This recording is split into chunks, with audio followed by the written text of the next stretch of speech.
noite. Seja bem-vindo para mais um culto da Igreja Adventista da Barra da Tijuca.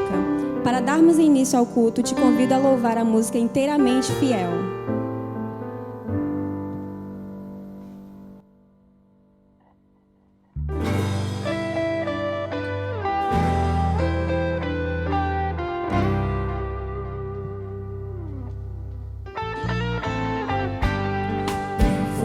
Pensar no que passou ou deu errado, aquilo que Deus começou irá crescer, pois tem o seu cuidado. Quem tanto me amou merece de mim a entrega do meu melhor. Sou inteiramente de Cristo Jesus. Fui feito para viver como filho do Rei. Sou eternamente ligado a Jesus. Para sempre serei inteiramente fiel. Eu quero ser.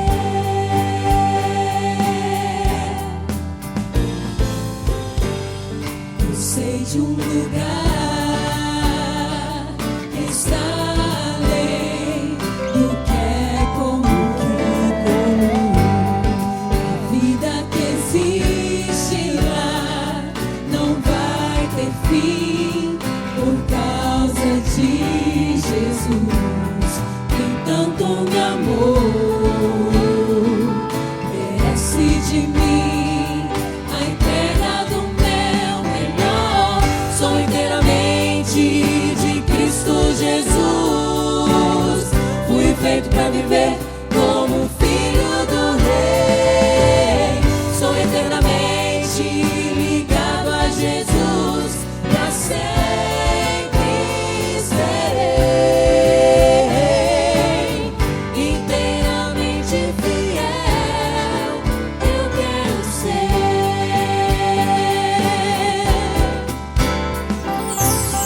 Sou inteiramente de Cristo Jesus. Fui feito para viver como um filho do Rei. Sou eternamente ligado a Jesus. Para sempre serei inteiramente fiel. Inteiramente fiel.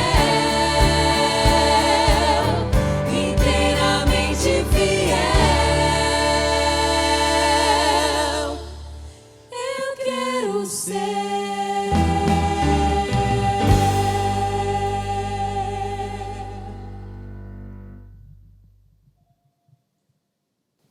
Curve suas frontes, que nós vamos conversar com o nosso Deus nesse momento.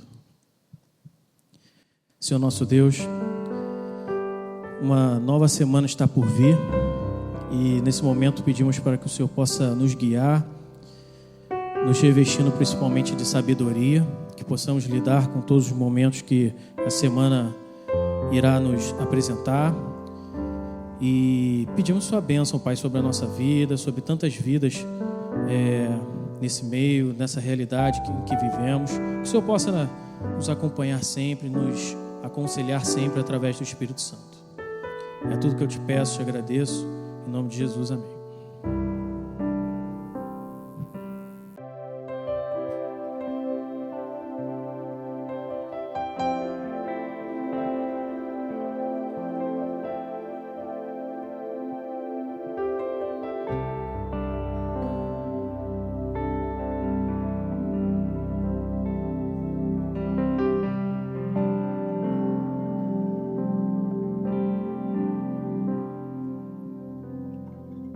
No início eras a palavra, com Deus Altíssimo.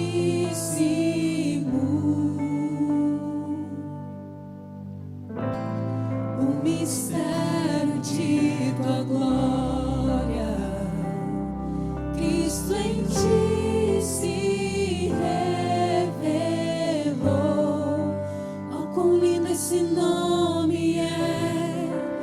quão lindo esse nome é, o nome de Jesus, meu Rei. Oh, quão lindo esse nome é, maior que tudo Ele é. Oh, quão lindo esse nome é, o nome de Jesus.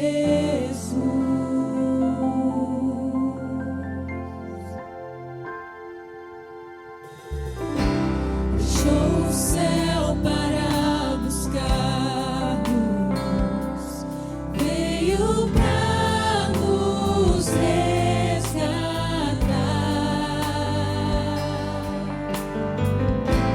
Amor maior que o meu pecado, nada vai nos separar. Oh, quão maravilhoso é, oh, quão maravilhoso é o nome de Jesus, meu Rei. Oh, quão maravilhoso é, maior que tudo Ele é. Oh, quão maravilhoso é o nome de Jesus. A morte venceste, o véu tu rompeste, a tumba vazia agora estás. O céu te adora, proclama a tua glória, pois ressuscitaste, vivo estás.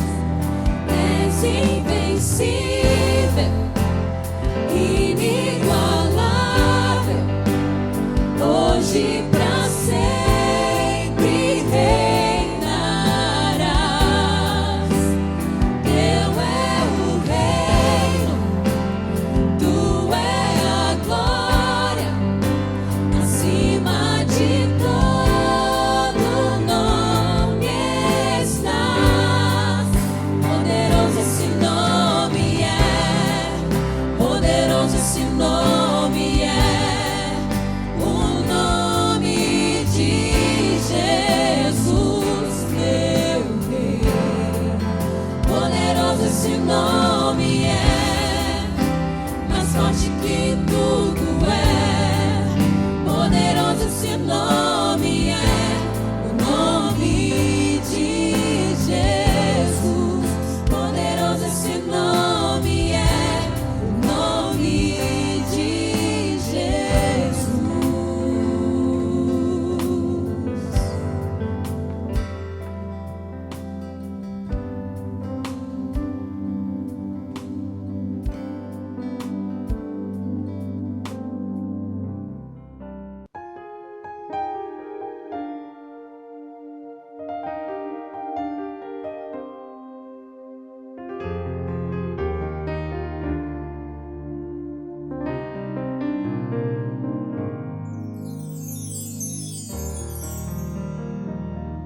Porque o teu amor é melhor do que a vida.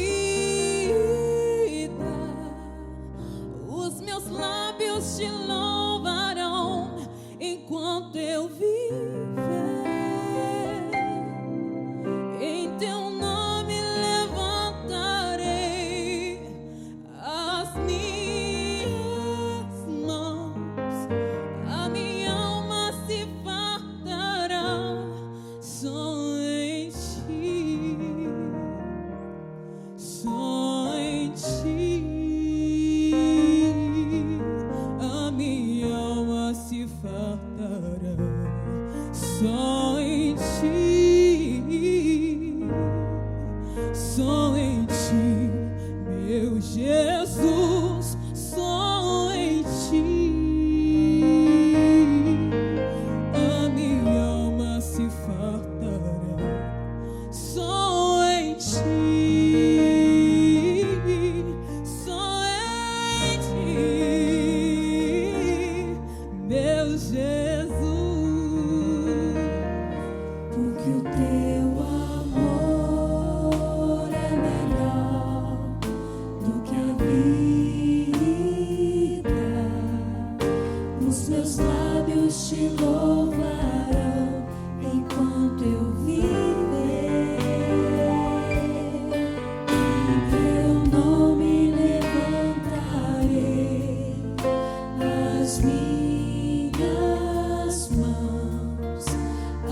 Sabe aquelas coisas que enchem o coração e te fazem sorrir? Como os bichinhos de estimação, as comidinhas da vovó, as conquistas em equipe, as mensagens de boas notícias, os símbolos que trazem esperança e aquelas datas únicas que merecem ser comemoradas. Pois uma destas datas chegou e você está mais do que convidado para fazer parte da programação da Semana Santa Restaurados em Cristo. Dá para participar na sua igreja, online, na sua casa ou em grupo de amigos. E para não deixar ninguém de fora desta celebração, chame os colegas de trabalho, vizinhos e pessoas com quem você está estudando a Bíblia. Porque se as pequenas coisas nos deixam felizes, imagina relembrar e compartilhar a alegria de salvação e restauração em Cristo. Semana Santa 2021. Restaurados em Cristo.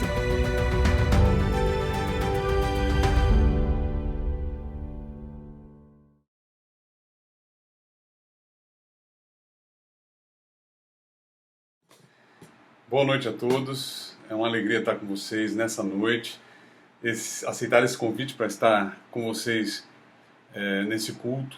Eu sei que momentos pelos quais estamos passando hoje nos limitam, e uma limitação é de estarmos presentes, mas estamos unidos em coração, em mente, em fé, porque estamos agora juntos, estudando a Palavra de Deus.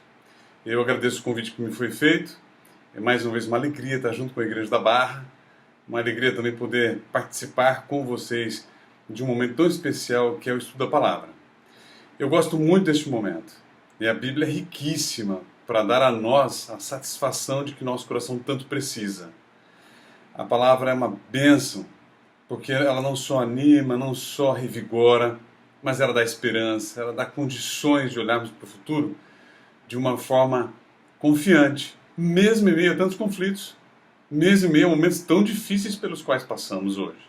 Essa pandemia, essa doença, a dificuldade, a limitação dos recursos, isso tem mostrado a fragilidade que o ser humano tem.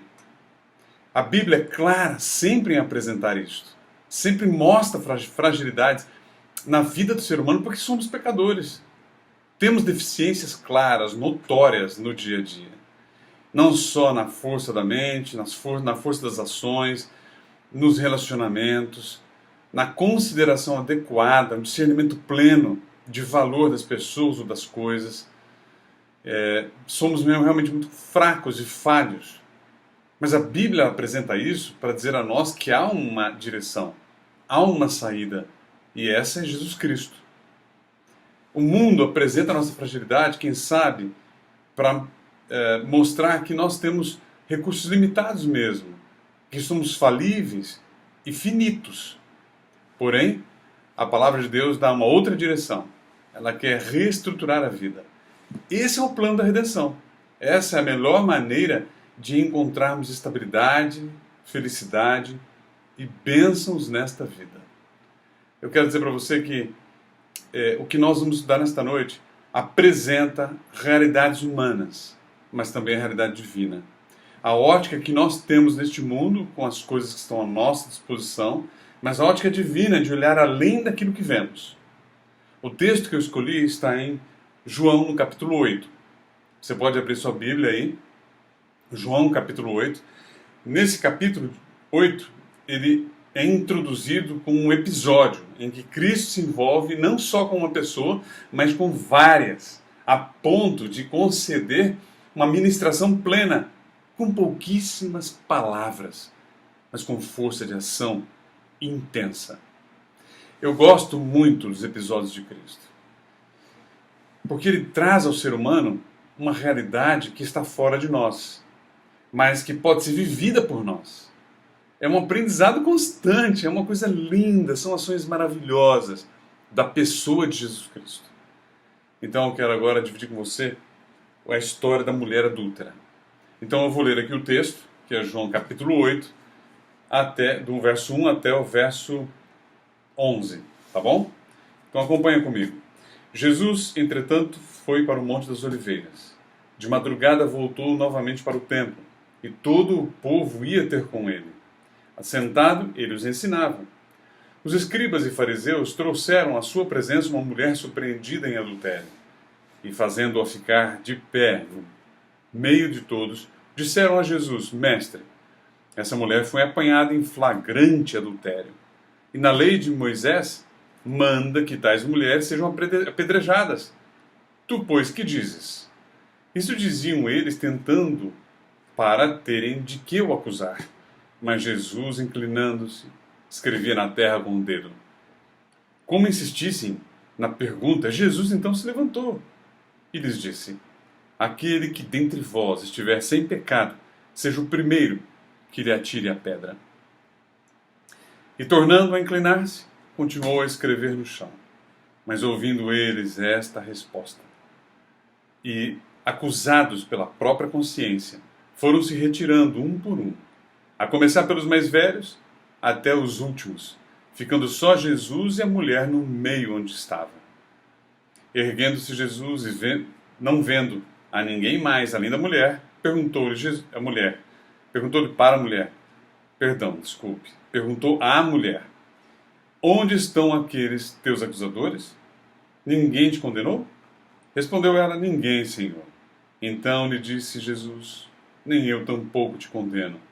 Vai e não peques mais. Olha, é um texto muito rico. Eu vou extrair aqui 3 pontos só, mas teríamos muitos mais. Porém, vou me concentrar em 3. Primeiro deles, talvez o mais importante, o centro, o cerne de toda a ação humana, concentra-se no que Jesus faz a princípio. Primeiro, o texto diz que ele passa a madrugada orando no Monte das Oliveiras. Olha, o próprio Jesus, na sua dependência plena de Deus, por ser Deus, mas não usurpar ser igual a Deus, como diz o apóstolo Paulo, então Cristo deve depender plenamente do poder do Espírito, plenamente de Deus.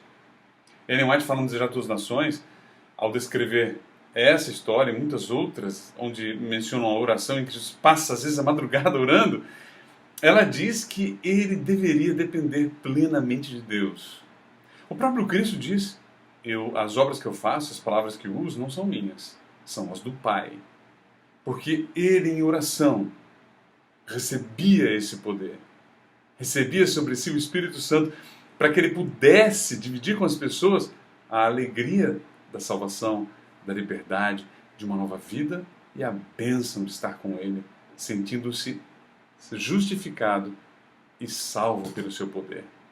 Olha, é incrível como as palavras que fluem da oração são verdadeiras, tão fortes, com fontes de vida, que são incontestáveis muitas vezes. Essa semana, eu me encontrei com um homem que é dono de uma oficina mecânica. E este homem abriu o coração comigo, porque ele está consertando o meu carro. Mas não sei por que ele sentiu confiança e resolveu abrir o coração comigo. Ele disse o seguinte: olha, pastor, eu estou com uma situação, você vai me ajudar. Depois de muitas vezes indo lá, muitas conversas, ele disse: você vai me ajudar. E aí eu pensei, como ajudar essa pessoa? A situação dele era espiritual.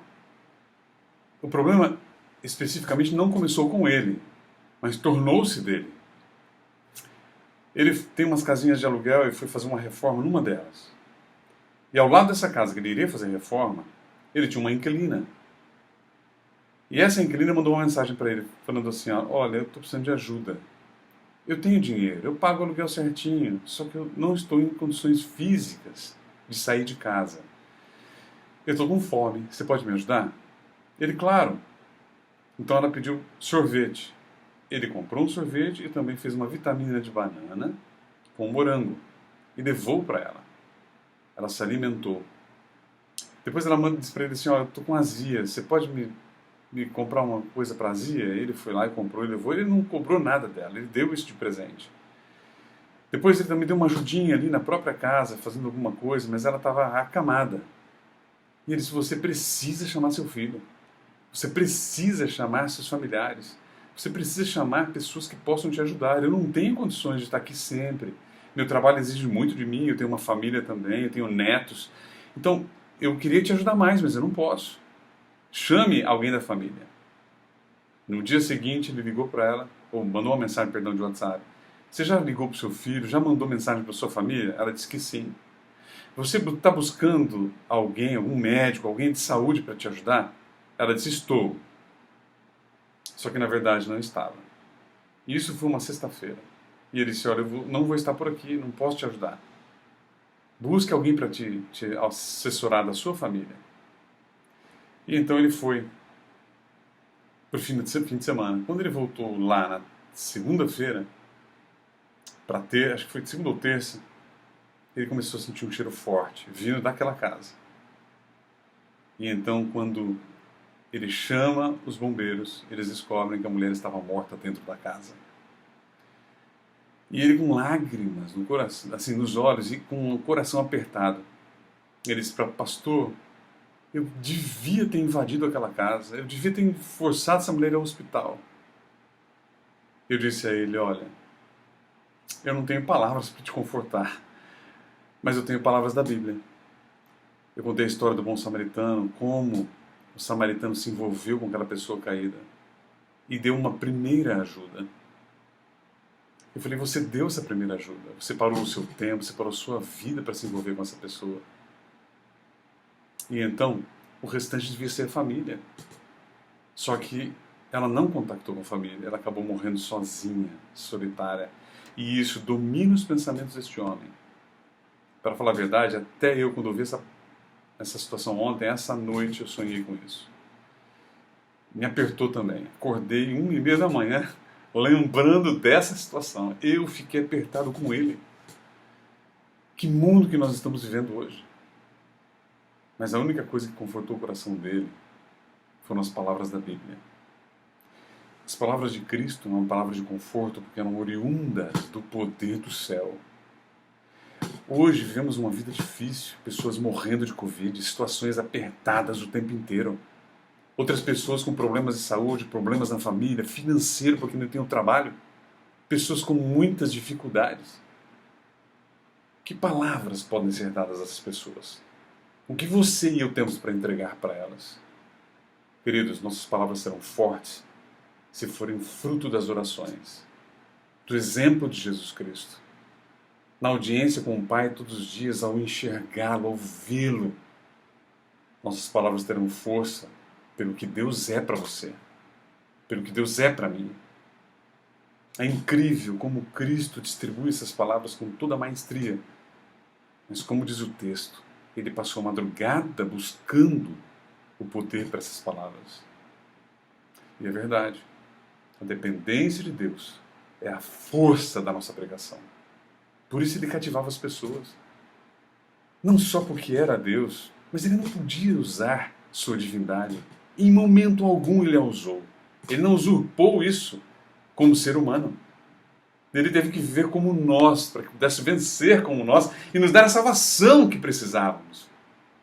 Então, queridos, a dependência de Deus é o primeiro passo para que a vida cristã se estabeleça e influencie outras vidas. O texto continua e diz que agora ele está ali no templo ensinando as pessoas. Olha, quem passa tempo com Deus tem algo a ensinar, tem algo a falar. Eu me senti muito feliz, não é porque eu sou pastor, eu sei falar, mas é porque eu tenho meditado muito em coisas que são da palavra.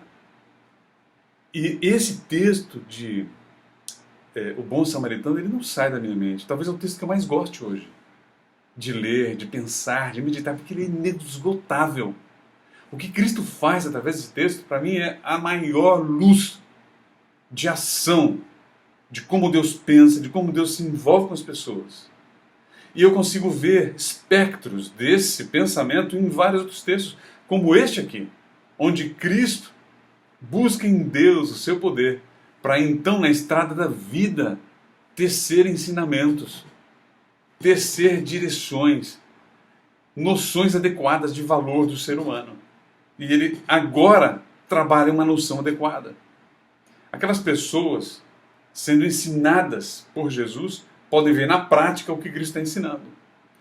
Sem saber, os fariseus só ajudam Jesus. Eles trazem a Cristo uma situação difícil aos olhos deles, mas nem um pouco difícil aos olhos de Deus. Uma pecadora flagrada em adultério.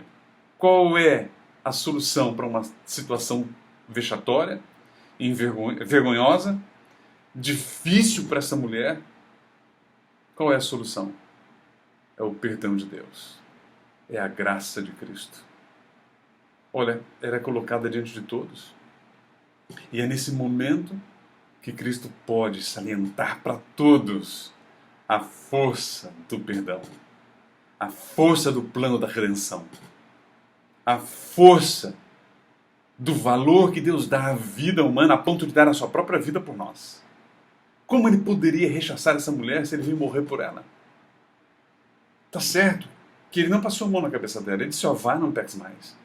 Essa sua situação vexatória está te envergonhando, está te expondo, e daqui a pouco pode acabar com a sua própria vida. E não é assim com o pecado? Pessoas envolvidas em relações ilícitas, pessoas afundadas na pornografia da internet, pessoas com grandes dificuldades de relacionamentos, traindo seus cônjuges. Gente, quanta dor não é causada pelos desejos que a gente quer dar vazão a eles. Olha, essa mulher sabia que a sua vida havia trazido a este momento. O que ela não sabia é como Deus iria lidar com ela. Ele lidou de uma forma tão maravilhosa que deu a ela uma nova oportunidade. Quantos de nós não estamos precisando de oportunidades? De uma nova vida, de um novo recomeço? Nessa área? Ou em outras áreas? Do relacionamento com a família? Do perdão para os filhos? Muitas vezes nos contrariam, fazem o que nós não queremos, que sabemos que não é o melhor. Mas por que não lidamos com o perdão e com a graça com eles também? É hora de ajustar a família. É hora de abandonar o pecado. É hora de abraçar a oportunidade de Deus. Eu vejo nesse momento não uma ousadia de Cristo em romper com uma ótica humana tão finita, mas eu vejo a intrepidez de Jesus de expor uma realidade que ninguém está vendo. E hoje talvez seja o momento de nós rompermos com os padrões do julgamento. Porque ela estava sendo julgada. Ela estava sendo condenada. É muito fácil para nós condenarmos as pessoas. É muito fácil rotularmos as pessoas pelas ações. Mas sabe o que Cristo sempre faz? É nunca rotular e nunca julgar. E se ele julgar, vai ser justo. Ele mesmo fala isso. Mas ele não rotula. Ele não julga da forma como julgamos. O grande desejo de Deus é sim mostrar que há um problema, que precisa ser resolvido. E ele falou isso para ela. Você não pode mais pecar. Vai embora, porque isso vai acabar com a sua vida. Escolha hoje não pecar mais. Não é que ela não deixou de ser pecadora, mas é que esse problema, que era contumaz, deixa de ser. E ela é restaurada. Percebe? Cristo não se concentra em atos falhos sem intenção. Ele se concentra em coisas que destroem o coração. É o abraçar o pecado, o se envolver e se agarrar com os desejos da carne, da vida, do coração, não importa qual seja a área da sua fraqueza na vida. Ele quer romper com isso. Para que mesmo sendo falhos e pecadores, estejamos vivendo sob sua ótica, sob sua direção. Bom, terceiro ponto aqui que eu vou ressaltar. Primeiro foi a oração, o segundo foi a forma de Cristo lidar com isso. Foi a oportunidade de mostrar a todos como ele dá valor à vida. E eu termino com o último ponto. Essa mulher foi trazida para ser julgada. Julgada pela ótica humana. pelo contexto humano, pela forma de ver as coisas. Mas acabou que ela não foi julgada. Porque a própria Bíblia diz que quem julga, julgado será. É isso mesmo, não julgues para que não sejam julgados. Quem acabou sendo julgado aqui? Todos os acusadores dela acabaram em júdice. Eles estavam agora sendo condenados pelos pecados escritos no chão. E pela frase de Cristo, a inversão do contexto de julgamento é tão forte que eles não resistem em sua própria consciência. Cristo não os expôs publicamente. Cristo não os destruiu, não os envergonhou, não os colocou no chão, não deu nenhuma retaliação a eles, mas fê-los enxergar a intensidade de sua insensatez em sendo pecadores, querendo julgar pecadores. Cristo devolve a eles: quem não tiver pecados, atire a primeira pedra.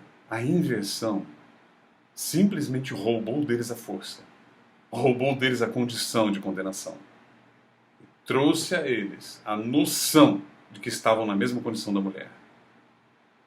Foram embora, envergonhados por dentro, derrotados por seus próprios pecados. E olha, é sempre assim. Quando Cristo fala que não julguem, o próprio Paulo também diz: não julguem para que não sejam julgados. Por que Deus está falando isso? Por que Cristo diz isso? Por que ele pergunta para a mulher: ninguém te condenou? Onde estão os teus acusadores? O próprio diabo saiu dali envergonhado. Porque acusar, julgar não vem dele. Pode perceber, até mesmo dentro do corpo de Cristo, até mesmo em pessoas que se dizem cristãs, até mesmo na política, na sociedade, aqueles que julgam tendem a ser os piores pecadores. Tendem a ser aqueles que estão com os maiores problemas.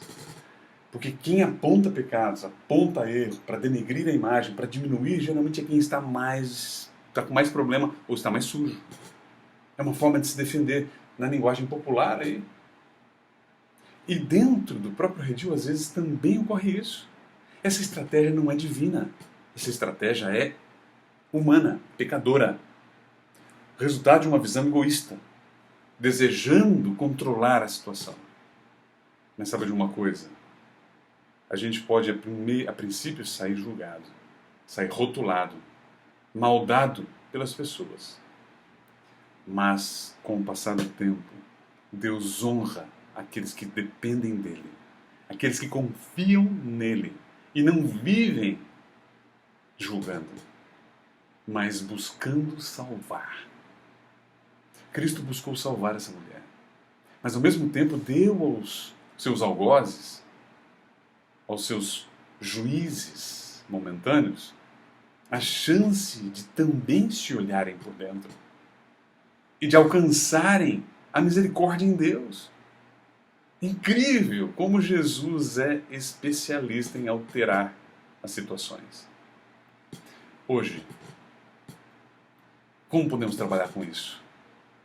Hoje, como podemos viver neste mundo onde constantemente somos avaliados, constantemente somos colocados à prova em nosso cristianismo, onde constantemente as pessoas olham e julgam de uma forma cruel muitas vezes? Como viver neste mundo? Bom, a sequência do texto também é a nossa vitória. Primeiro, orar. Buscar em Deus a dependência para as ações. Dele virá o discernimento, dele virão as palavras, dele virão as ações. É uma sequência simples. Dele virá toda a base de estrutura de vida. É da oração, é do contato com ele, é da comunhão com ele. Segundo passo na nossa vida cristã é dar o valor adequado à vida. Busque salvar, estabelecer bênçãos, bons relacionamentos, promover vida no coração das pessoas. Buscar levantar o coração delas para verem que há alguém por trás conduzindo tudo para trazer vida, para trazer bênção. E por fim, não sejam promotores de julgamento. Não sejamos os primeiros a julgar.